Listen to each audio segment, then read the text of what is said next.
Alright guys, hi. So, contrary to what I said the other day about me not being able to review Diablo 3 and being kind of sad about that, I actually did pick up a copy of the game. Yeah, so I can give you guys a semi-detailed review on how I feel about the game so far and, basically my thoughts. Keep in mind though, this isn't really a full review because I haven't finished the game, I haven't reached max level, which I think is 60, yeah it is, and I haven't gotten to any of the higher difficulties, which from what I understand is a really big driving part of the game, is clearing the higher difficulties and stuff like that.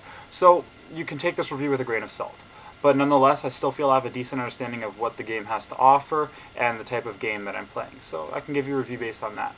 I never played a Diablo game before, though. I was basically like half pressured in by my friends and half because I really wanted to review it and see what everyone was talking about. I know that Diablo 2, when it came out, was regarded as one of the best games of all time, so I pretty much had to see what the sequel was all about. And my friends basically wouldn't shut up until I said I would get the game and play Witch Doctor, because Witch Doctors are awesome, because summoning zombies is cool. So basically, I'll give you a rundown of my review. First, I guess I'll talk about the story. Basically, like, it's a Blizzard game. If you're playing a Blizzard game for the story, you're probably playing the wrong game. Now, I'm not to say that Blizzard is bad with stories, but they're definitely not known for them.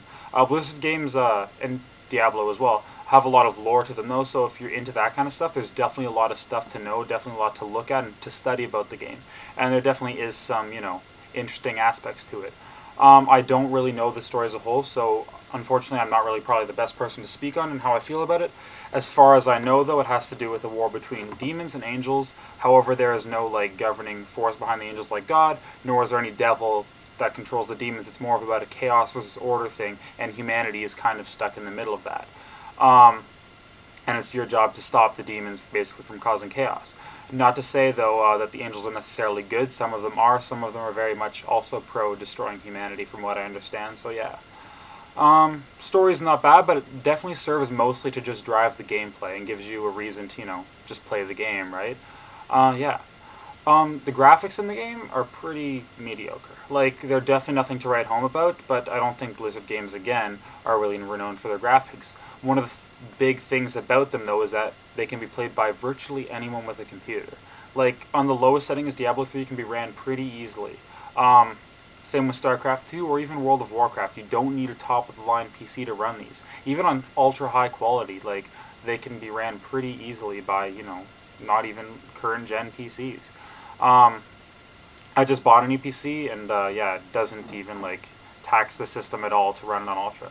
So yeah, if you're worried about like being able to run Diablo 3, you're probably fine as long as you have a computer built within even like the last 5 years. So you should be fine. It's definitely not Battlefield 3 or Skyrim with awesome texture level of PC requirements. Gameplay wise, basically, it's a hack and slash style dungeon crawler, but with a lot more depth than that.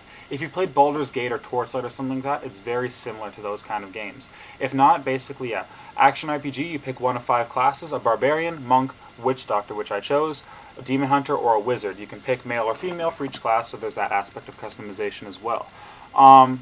Within each class, there's many different skills you can choose.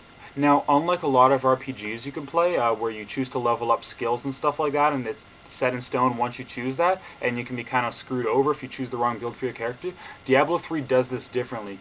So each time you level up, it unlocks new skills you can use and new runes you can attach to each skill.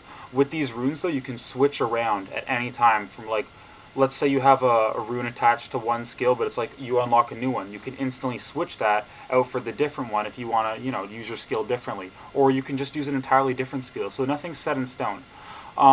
Some people have complained about this, though, saying that it destroys some of the replayability. So while in past games you might have had 2 characters that were the same class but performed entirely different, now you only have one. You only really need one character per class, and at any time you can pretty much change that character to be played differently depending on what skills you choose to equip. I like this because for someone who doesn't know the game very well and who like is pretty new to it, like, and doesn't know how to build their character properly, it's pretty much like, oh, okay, cool. I can just at any time switch my character to be something else, and I can try out all this stuff too, which is nice because in a lot of games, like, when you have to choose to level up abilities, a lot of people might be nervous to like just grab all the abilities because you're not sure if it's good or not, and you want to put points into other abilities. Whereas this is just lets you have access to every ability, and how you want to use them is up to you, which I really like. Um, So the gameplay in itself is pretty cool. It can be kind of repetitive at times. It's fairly monotonous, leveling and grinding and stuff like that, trying to find new equipment. But for some people, they really like this. That's one of the driving forces behind the fun in the game. Is once you hit max level, is to get into the higher difficulties and find better gear for that. So it's basically a lot of farming and stuff like that. But it really depends on what you like and stuff. I find the single player a little bit monotonous. But multiplayer, I really like playing with friends. Even if I'm just playing with like 1 or 2 friends, or even like 3 friends, and we have a full party.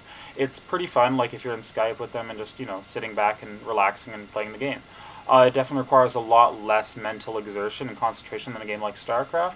So I enjoy being able to just relax and play it. 1 second. One thing some people have complained about, though, is that there's no offline mode. So basically you have to have online to play this game, which is a bit of a nuisance for some gamers who just don't have good internet connections or just don't have internet connections at all, but I mean, most people do. Nonetheless, though, if you don't have a very good internet connection and it's constantly being used up by other people in your house, it can be kind of annoying because basically there is no offline mode. You have to have a connection to Battle.net to play the game. So a lot of people were pissed off on release day when the Battle.net servers were down and there was no option to just play the campaign single player style. But I mean, that's just how it is with a lot of games nowadays. It's unfortunate, but it is what it is. Outside of that, though, if we're actually just looking at the game, really not a lot to complain about. Yeah, I've basically said all my complaints and my positives about the gameplay so far. In my opinion, better with friends, but I've had other friends who tell me that they prefer playing single player and like soloing stuff. So pretty much to each his own. So there's definitely something there for everyone, right? Depending on how you approach it. Yeah, so multiplayer is good. Replayability, well, you have 5 different classes you can pick. So you have a lot of different choices you can make in terms of what character you want to play, how you want to play that character, and yeah.